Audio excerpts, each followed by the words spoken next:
Dessa vez ainda. Bom, eu sou advogado no Brasil, Portugal, Espanha e Hungria. Muitos me perguntam, você fala húngaro? Eu falo, não, não sei falar nada húngaro.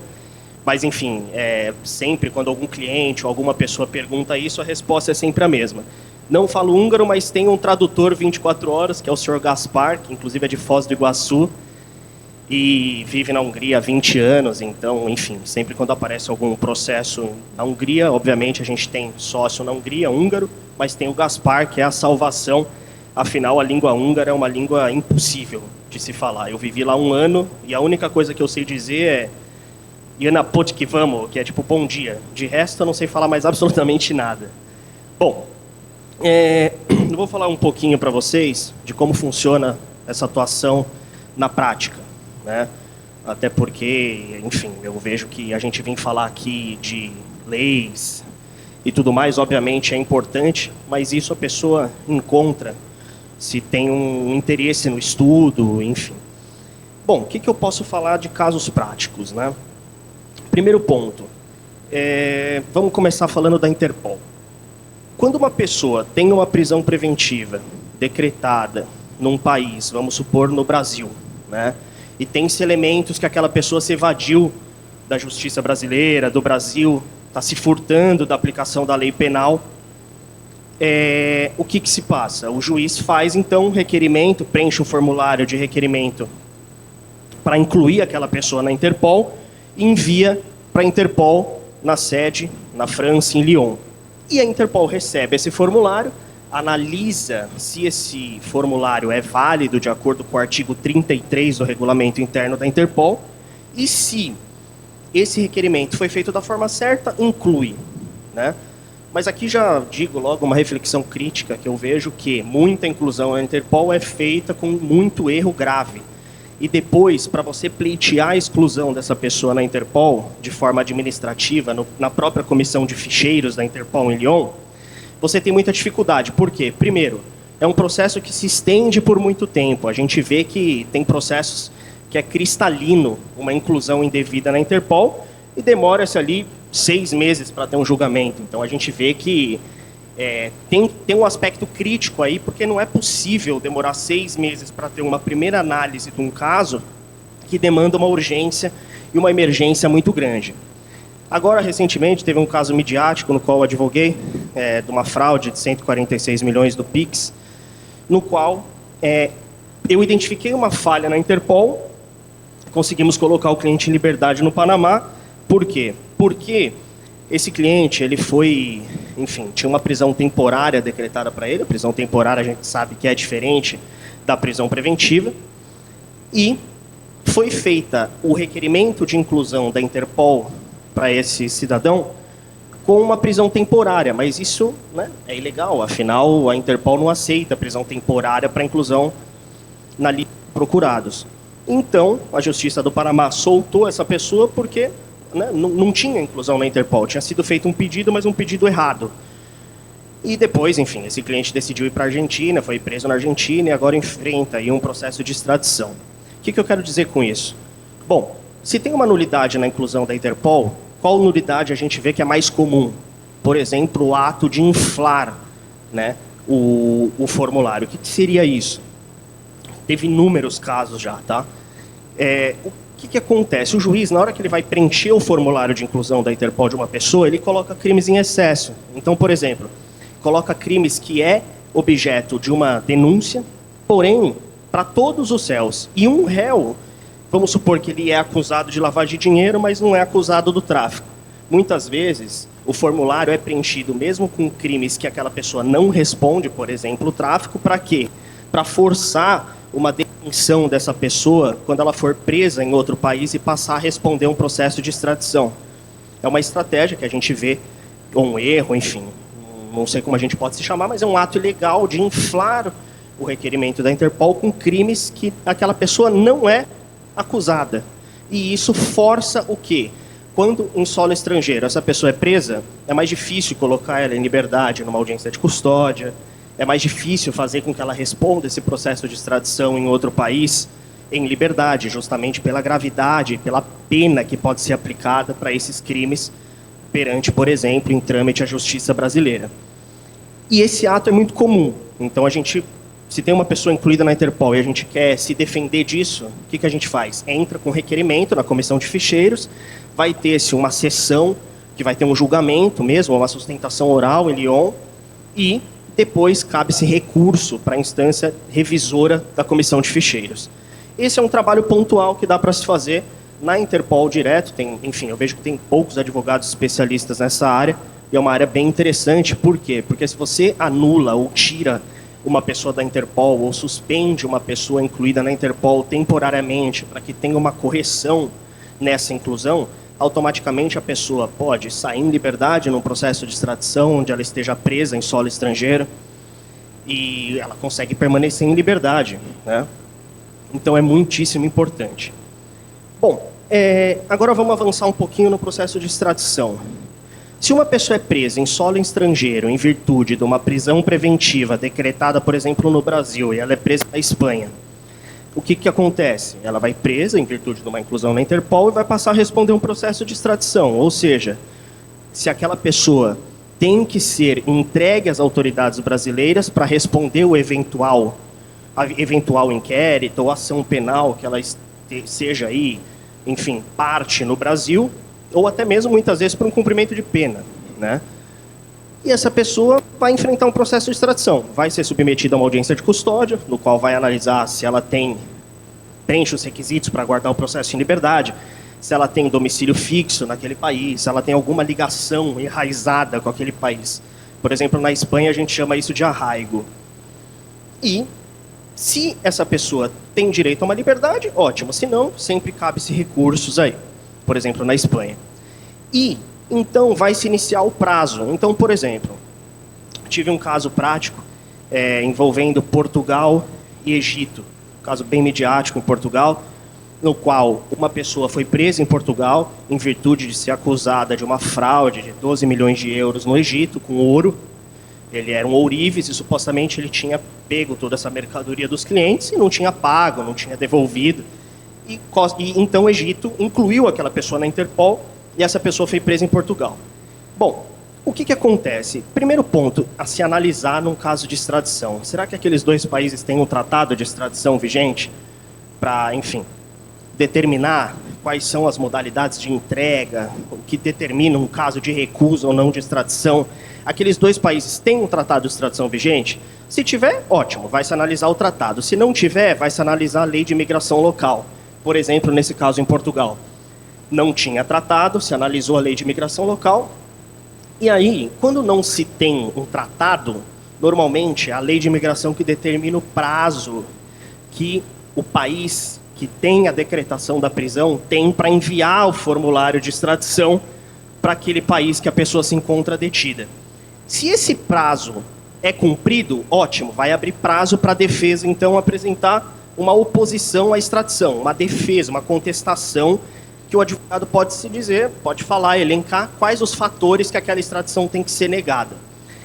Eu costumo dizer, extradição muda a qualquer momento, é um processo totalmente diferente, né, de uma ação penal, de um inquérito, porque eu costumo dizer, no processo de extradição não se discutem os fatos propriamente dito, não se discute se aquela pessoa praticou o crime ou não, se discute o quê? Se aquela pessoa tem que ser entregue, extraditada ao país, se vão ser cumpridos os direitos humanos daquela pessoa, se o sistema prisional é desumano e degradante, ou a pessoa vai ser presa e vão ser aí preservados os direitos humanos daquela pessoa, se naquele país a pessoa vai ter direito a um julgamento justo, ao contraditório, ampla defesa, o devido processo legal. Então, o juiz, num processo de extradição, decide se aquela pessoa tem que ser extraditada ou não, principalmente baseado nos direitos humanos, no princípio da dupla incriminação, ou seja, será que aqueles dois crimes são iguais em ambos países? Por exemplo, nesse caso, né, envolvendo o Egito e Portugal, foi muito curioso. Por quê? Porque era uma extradição que eu via que era muito difícil de ganhar. E eu falava para o cliente, olha, a probabilidade da gente ganhar isso é mínima. E ele ficava nervoso, porque a gente sabe que, na verdade, os clientes detidos, eles sempre querem ouvir o contrário, né? E eu costumo dizer, vendedor de fumaça, advogado vendedor de fumaça, tem um monte. Conhece fulano, que faz isso, que faz aquilo. Agora, advogado técnico, realmente, enfim, nem sempre é a maioria. E nesse caso, o que aconteceu? Quando a Justiça do Egito enviou o requerimento formal de extradição para Portugal, a gente notou o quê? Que a pena que aquela pessoa tinha que cumprir era uma pena de trabalho forçado. Ou seja, uma pessoa submetida a uma pena de trabalho forçado no Egito, qual foi o argumento da defesa? Que aquilo violava os direitos humanos da pessoa. E com isso, Portugal negou a extradição do egípcio, colocou o egípcio em liberdade e ele vive hoje lá em Portugal, livre. Obviamente que ele tem uma inclusão na Interpol, ele não pode sair de Portugal, mas com a recusa da extradição de Portugal, ele vive lá com o filho, em liberdade. Depois entrou com pedido de asilo também. A gente costuma usar, muitas vezes, quando tem objeto para isso, pedido de asilo para caminhar em paralelo na estrada, junto com o pedido de exclusão da Interpol, junto com a defesa no processo de extradição. E muitas vezes a gente também entra com denúncia na Corte Interamericana de Direitos Humanos, denúncia no Tribunal Europeu de Direitos Humanos. Agora eu estou com uma extradição em Portugal muito complexa, envolvendo um espanhol, ou seja, um cidadão europeu, preso em Portugal em virtude de uma inclusão, né, pela Justiça da Costa do Marfim, um país da África. Pô, isso é muito interessante, por quê? Porque esse país é um país que está numa iminência de guerra civil, corrupção instituída, enraizada no país, tem condenação na ONU em 2023 por, enfim, violações de direitos humanos, tem uma prisão desumana e degradante que não é possível garantir a vida, a segurança daquela pessoa, um cumprimento de pena em sintonia com os direitos humanos. E, recentemente, o Tribunal de Apelação de Lisboa deferiu o processo de extradição, e agora, enfim, a gente está apresentando um recurso para o Supremo, e é um caso muito interessante também. Processo de extradição, o mínimo detalhe pode ser a salvação da causa. Por quê? Nesse caso em específico, a gente vê que a pena para o crime de tráfico de drogas na Costa do Marfim, quando, por mais o valor da mercadoria apreendida seja superior a um X, é prisão perpétua para aquele indivíduo. Então, Portugal, por exemplo, uma das causas para recusar a extradição é quando um país tem prisão perpétua aplicada para um tipo de crime. Nesse caso, é exatamente isso que acontece. Bom, tem inúmeros casos práticos interessantes. A gente também enfrenta aí vários processos de extradição quando tem os Emirados Árabes Unidos, Dubai. Eu vejo que a tendência é sempre muitos casos envolvendo os Emirados Árabes, porque muitas vezes o delinquente ele tem na cabeça: eu vou para os Emirados Árabes e vai ser muito difícil me extraditar. Por que dizem isso, né? Porque, de fato, por exemplo, envolvendo Brasil e Dubai, o Brasil tem 40 dias para enviar a documentação traduzida para Dubai após uma pessoa ser presa. E a gente sabe que é muito difícil isso acontecer, muitas vezes, primeiro pelo idioma, segundo pelos custos, terceiro, porque muitas vezes processo de alta complexidade, só a denúncia são 200 folhas. E muitas vezes não chega o documento no prazo de 40 dias e a pessoa vai em liberdade. Mas isso não é só Emirados Árabes Unidos, né? Isso são, enfim, em todos os países envolvidos sempre vai ter um prazo para o país que determinou a inclusão daquela pessoa na Interpol enviar o requerimento formal de extradição. Bom, também casos interessantes, como eu estava falando, envolvendo os Emirados Árabes, tem diversas operações complexas que a gente vê que a pessoa muitas vezes, enfim, tem um caso grande aí, Operação Hinterland. A gente conseguiu colocar em liberdade um cliente acusado de ser aí líder de uma organização criminosa, 17 toneladas de cocaína, colocamos em liberdade por uma falha técnica, justamente pelo atraso na chegada da documentação para Dubai. E a pessoa está em liberdade, respondendo o processo de extradição. Na atuação da Interpol e extradição, eu vejo que é muito importante ter em sintonia também a resolução e o exercício da advocacia no país de origem onde decretou a prisão preventiva. Então, por exemplo, nesse caso, Egito e Portugal, o cliente egípcio não queria contratar um advogado no Egito. E eu sempre falava, olha, é importantíssimo. Por quê? Porque se revoga a prisão preventiva no país de origem, automaticamente é um efeito cascata. A extradição não existe mais, porque Se não tem prisão preventiva, não tem inclusão na Interpol e automaticamente não tem extradição e o cliente tem que sair em liberdade. Então é muito importante a atuação em sintonia.